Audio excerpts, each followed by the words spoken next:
Ito ang actual production ng ating 500 kg ice cube maker machine.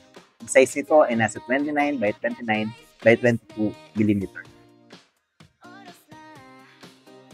Advance Happy Halloween mga ka-ice business! Tuloy-tuloy ang mga okasyon dito sa ating bansa. Katulad ng Undas at sa mga susunod na araw, ang Pasko naman. Pagkatapos ng Pasko, ang New Year. Kaya naman talaga na tumataas ang demand ng yelo. Kaya napagandang oportunidad na tayo mag-business din katulad nito. Katulad ng ating ka-ice business, siya ay for expansion, siya kumuha ng 500 kg ice maker machine. At shoutout sa ating ka-ice business na Sir Aces.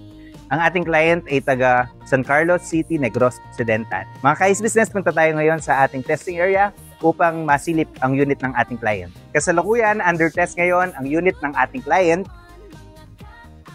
at malapit na siyang mag-ice falling. Ang ice falling niya ay nasa 2 to 3 minutes. For expansion na ang ating client. Kaya naman unit at freebies ang kanyang mga avail. Meron siyang kasamang ice bag, eco bag, ang ating innovation payong, at meron din siyang kasamang pedal sealer. Kaya mga ka-ice business, kung gusto nyo rin magkaroon ng oportunidad upang magkaroon ng sariling business, marahil ito na po ang pagkakataon. Pwede nyo po kaming i-message sa aming Facebook page or tawagan sa aming mga cellphone number. Ganun din po, mag-subscribe na rin po kayo sa aming YouTube channel. Maraming salamat po, and to God be the glory.